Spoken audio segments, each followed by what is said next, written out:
সেই নীরবতা যখন ভাঙলো 6 বছর পর, কিন্তু আমি সামনে পেলাম এবং একসাথে দুটো পরিচয়। হ্যাঁ, আমরা অভিনেত্রী কুসুম শিকদারকে দেখেছি, ভীষণ দারুণ অভিনয় করে সে, বাট আমরা এখন পেয়েছি কুসুম শিকদারকে একজন অভিনেত্রী এবং একজন পরিচালক হিসেবে।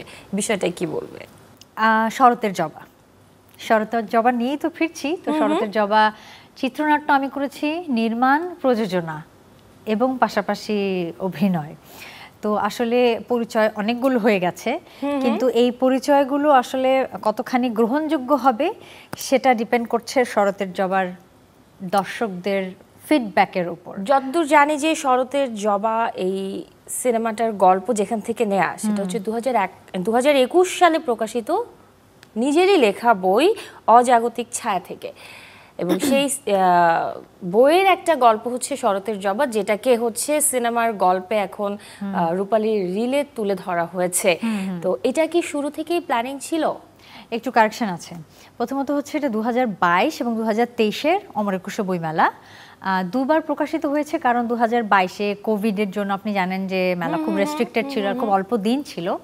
তো সে কারণে ওই অরিজিনাল এডিশনই রিপাবলিশড হয়েছিল 2023-এ। আচ্ছা, অজাগতিক ছায়া বইটি, যার মধ্যে একটি গল্প হচ্ছে শরতের জবা, আরো গল্প আছে। এটাও আমি শুনেছি যে শরতের জবা নাকি এর আগে আর কি প্রকাশিত হয়েছিল এবং তখন বেশ সাড়া জাগিয়েছিল, বা পাঠকরা এই গল্পটাকে বেশ লুফে নিয়েছিল। আপনি একদম সঠিক। শরতের জবা প্রথম প্রকাশিত হয় ডেইলি স্টারের ঈদ সংখ্যায় 2017-তে। তো তখন আমাকে আমার অনেকে, মানে একজন দুজন না, অনেকে আমাকে বলেছিল শরতের জবার মধ্যে একটা আকর্ষণ আছে, যে শরতের জবা পড়লে জানতে ইচ্ছা করে শেষে কি বা এর পরে কি। এবং একই ধরনের ফিডব্যাক আমি পেয়েছি যখন বইমেলাতেও বের হলো এবং দুইবার বের হলো, তখনও যারা যারা পড়েছে।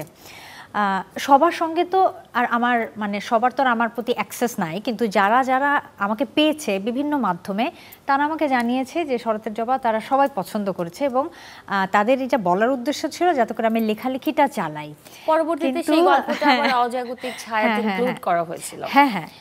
তো এভাবেই আসলে, মানে যেহেতু আমার দর্শক তো না, পাঠক যেহেতু পছন্দ করেছিল, তখনই একটা ভাবনা ছিল যে শরতের জবাকে যদি আমি দেখতে চাই। এবং এই শরতের জবাকে আমরা দেখতে পাবো 11 অক্টোবর।